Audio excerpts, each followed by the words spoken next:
Hi student, welcome back to my YouTube channel. इस video में हम लोग देखेंगे मुख्य फोकस क्या होता है और फोकस दूरी किसे कहते हैं।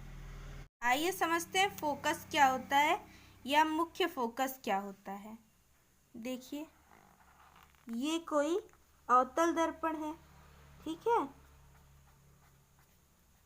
और ये एक उत्तल दर्पण है, ठीक है।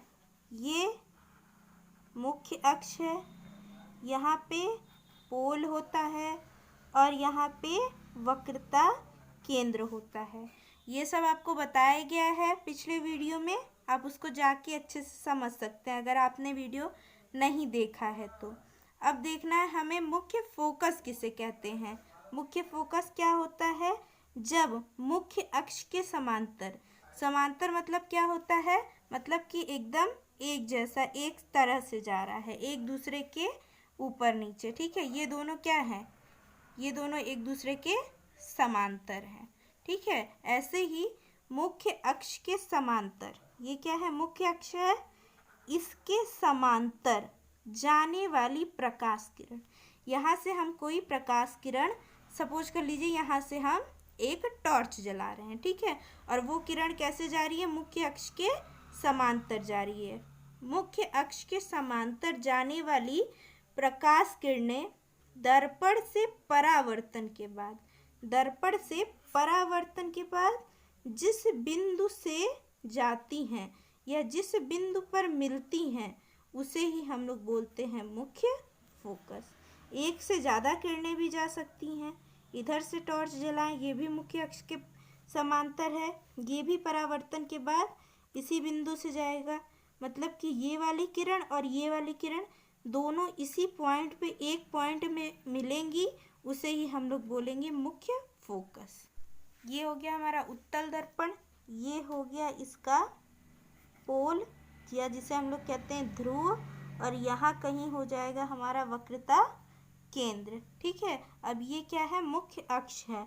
अब मुख्य अक्ष के समांतर जाने वाली प्रकाश किरणें, मुख्य अक्ष के समांतर जाने वाली प्रकाश किरणें दर्पण से परावर्तन के बाद, ये क्या हो रही है? दर्पण से परावर्तित हो जा रही है। अभी एक नियम और है, देखिए क्या होता है। अवतल दर्पण जो होता है वो किरणों को सिकोड़ देता है, मतलब किरणें ऐसे जाएंगी और इधर से सिकुड़ जाती हैं, ठीक है। और ये उत्तल दर्पण क्या करता है? किरणों को फैला देता है, मतलब किरण इधर से जाएगी और फिर ये फैल जाएगी। अब ये समझिए, मुख्य अक्ष के समांतर जाने वाली, इधर से हम लोग टॉर्च जला रहे हैं, जो कि किरण जो है ये मुख्य अक्ष के समांतर जा रही है। ये दर्पण से परावर्तन के बाद, इस दर्पण से परावर्तन के बाद जिस बिंदु से आती हुई प्रतीत होती है, ठीक है, जिस बिंदु से आती हुई प्रतीत होती, ये सच में यहाँ से नहीं आ रही है, ऐसा लग रहा है कि यहाँ से आ रही है, इसी बिंदु को इस दर्पण का फोकस कहते हैं, ठीक है। देखिए इसकी डेफिनेशन क्या है।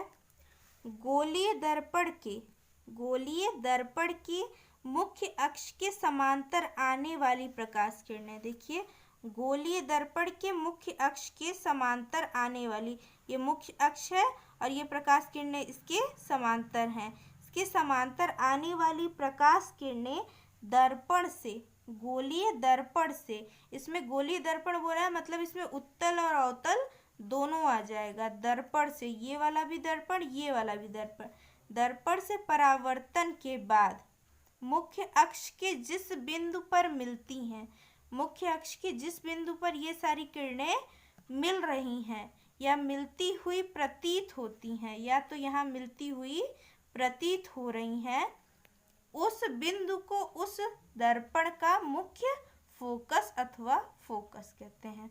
उसी बिंदु को फोकस कहेंगे।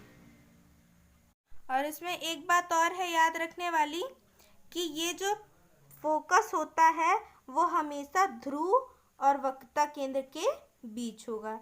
यहाँ पे ध्रुव होता है और वक्रता केंद्र यहाँ होगा, और इसी के बीच में हम लोग हमेशा फोकस बनाएंगे। इससे ज़्यादा इसमें जानने की ज़रूरत नहीं है। अब देखिए क्या है नेक्स्ट, फोकस दूरी किसे कहते हैं। गोलीय दर्पण के ध्रुव अथवा मुख्य फोकस के बीच की दूरी को फोकस दूरी कहते हैं। अब ये क्या है, ये गोलीय दर्पण का ध्रुव है, इसका ध्रुव और फोकस के बीच की जो दूरी होगी उसे ही फोकस दूरी कहेंगे। ऐसे यहाँ पे अवतल दर्पण में ये ध्रुव है और यहाँ पे फोकस है, इन दोनों के बीच की दूरी क्या कहलाएगी, फोकस दूरी। देखिए यहाँ दिया हुआ है फोकस से ध्रुव तक की दूरी, फोकस से ध्रुव तक की दूरी क्या कहलाएगी, फोकस दूरी कहलाएगी। एक बार और देख लीजिए इसकी डेफिनेशन क्या है। गोलीय दर्पण के ध्रुव तथा मुख्य फोकस के बीच की दूरी, गोलीय दर्पण के ध्रुव तथा फोकस के बीच की दूरी दर्पण की फोकस दूरी कहलाती है। तो आज की वीडियो में बस इतना ही। अगर वीडियो आपको पसंद आए तो please like, comment, share and subscribe. Thank you.